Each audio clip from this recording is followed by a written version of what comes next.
Press the bell icon and get all the notifications from this channel. Thank you.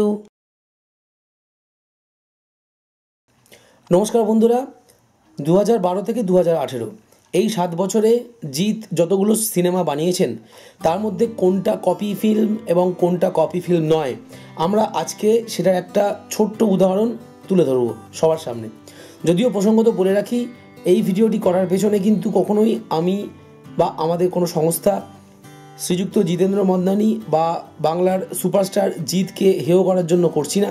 এটা শুধুমাত্র একটা information purpose এবং এটা আর সমস্ত ফ্যানদের সঙ্গে আমিও এনজয় করতে চাই। এই ভিডিওর মাধ্যমে কখনোই আমি সুপারস্টার জিতের অভিনয় ক্ষমতা, তার এন্টারটেনমেন্ট করার ক্ষমতা এবং তার ফ্যান বেস, তার বাংলা ইন্ডাস্ট্রিতে বিজনেস দেওয়ার ক্ষমতা এবং বাংলা ইন্ডাস্ট্রিকে এগিয়ে নিয়ে যাওয়ার ক্ষমতাকে হেয় করছি না, সেটা প্রথমেই বলে রাখি। 2012 সালে 20 জানুয়ারি রিলিজ হয়েছিল 100% লাভ। হ্যাঁ, 100% লাভ সিনেমাটা সুপারহিট হয় এবং এই সিনেমাটাতে অভিনয় করেছিলেন জিৎ এবং কোয়েল। এই ফিল্ম ছিল তেলেগু ফিল্ম, 2007 সালে রিলিজ হওয়া তেলেগু ফিল্ম আদাবাড়ি মাটালাকু আর্ডালে ভেরুলে, এই সিনেমার কপি। 13 জুলাই 2012 রিলিজ হয় আওয়ারা। এই সিনেমাটাও রিমেক ছিল 2008 সালের তেলেগু মুভি কৃষ্ণার, যেখানে মূল ভূমিকা অভিনয় করেছিলেন রবি তেজা এবং তৃষা কৃষ্ণান। এবার চলে আসি 2013 সাল। 2013 সালে 18 জানুয়ারি রিলিজ করে দিওয়ানা। এই ছবিটাও রিমেক ছিল 2007 সালে রিমেক হওয়া 2007 সালে মুক্তি পাওয়া তামিল ফিল্ম দীপাবলির, ডাইরেক্টেড বাই এজিল, আর স্টার ছিলেন জয়াম রবি এবং ভাবনা। এরপরেই আসে 9 অগস্ট 2013 রিলিজ হয় বস বর্ন টু রুল। আমরা সবাই জানি 2012 সালে মুক্তি পাওয়া তেলুগু ফিল্ম বিজনেসম্যানের এটা হচ্ছে নকল, I mean copy, which was directed by Puri Jagannadh and starred by Mahesh Babu and Kajal Aggarwal in the lead roles. এরপরে আসে গেম।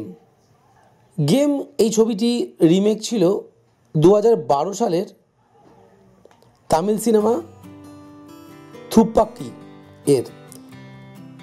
কিন্তু গেম রিলিজ হওয়ার আগে আমরা একটা সিনেমা পাই যেটার নাম রয়্যাল বেঙ্গল টাইগার। 31 জানুয়ারি 2014 এই সিনেমাটা রিলিজ হয়। এই সিনেমার মুখ্য ভূমিকায় ছিলেন আবির চ্যাটার্জি এবং জিৎ, এবং এই ছবিটা অসাধারণ ছবি ছিল। এই ছবিটাতে যদিও ছবিটা ভালো ব্যবসা করতে পারেনি, কিন্তু এই ছবিটার মাধ্যমে অনেক ভালো একটা গল্প সবার সামনে নিয়ে আসা হয়েছিল।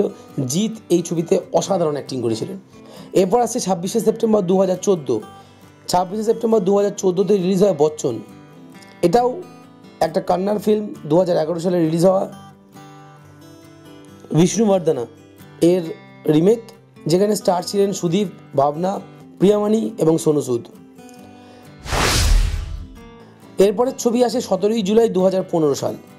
17 জুলাই 2015 সালে মুক্তি পায় বেশ করেছি প্রেম করেছি। অবশ্যই এটাও রিমেক তেলেগু ফিল্ম লুয়াক্কামের। 14 এপ্রিল 2016 মুক্তি পায় পাওয়ার। এই ছবিটা অবশ্যই এটাও একটা রিমেক ছবি তেলেগু সিনেমা পাওয়ার এর, যেটা 2014 সালে রিলিজ হয়েছিল এবং স্টার ছিলেন রবি তেজা। এই ছবিটার বাজেট ছিল 3.8 কোটি টাকা। ছবিটা সুপার ফ্লপ হয় এবং তার টাকাই ওঠেনি। এরপরে 6 জুলাই রিলিজ হয় বাদশা দ্য ডন। একই দিনে রিলিজ হয়েছিল কেলোকীর্তি দেবের বাদশা দ্য ডন। 6 জুলাই 2016 দেবের কেলোকীর্তির সঙ্গে একসাথে রিলিজ করে। এটাও ছিল একটা রিমেক 2010 সালে তেলেগু মুভি ডন সিনু এর, স্টার ছিলেন রবি তেজা।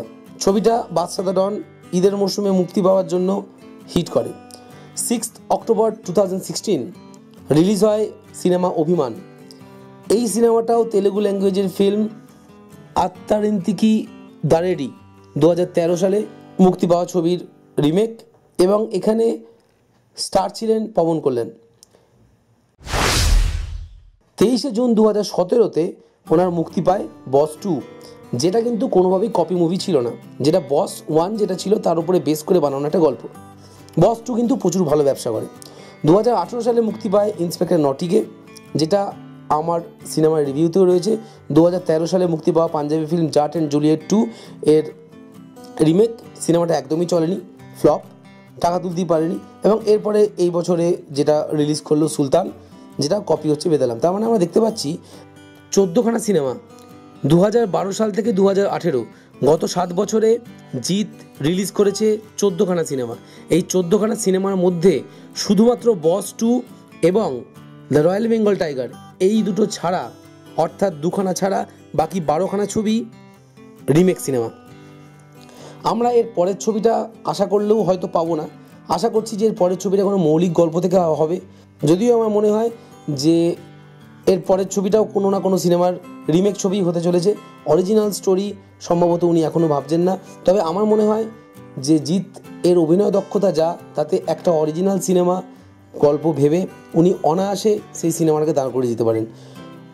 তাকিয়ে রইলাম সামনের দিকে, যাতে আমরা জিতের কাছ থেকে একটা অরিজিনাল সিনেমা আশা করতে পারি, যেটা বাংলা সিনেমার উন্নয়নের জন্য, বাংলা সিনেমার উন্নতির জন্য, বাংলা সিনেমার সামগ্রিক যে শৈল্পিক গুরুত্ব, সেই গুরুত্বটাকে মৌলিকতার দিকে নিয়ে যাওয়ার ক্ষেত্রে সম্ভবত জিতকে আমরা অগ্রণী ভূমিকায় দেখতে পাবো।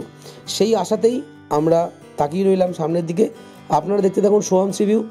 এর পরের ভিডিওতে আমরা দেখব দেব 2012 সাল থেকে কী ছবি করেছিলেন, তার মধ্যে কতগুলো রিমেক এবং কতগুলো অরিজিনাল স্টোরি নিয়ে আসছি পরের ভিডিওতে। অবশ্যই আমাদের এই ভিডিও ভালো লাগলে আমাদের চ্যানেলকে সাবস্ক্রাইব করতে ভুলবেন না। কমেন্টসে জানান আমাদের এই ভিডিও কেমন লাগলো এবং আপনার বন্ধুদের সঙ্গেও শেয়ার করুন। সবাই ভালো থাকবেন, ধন্যবাদ।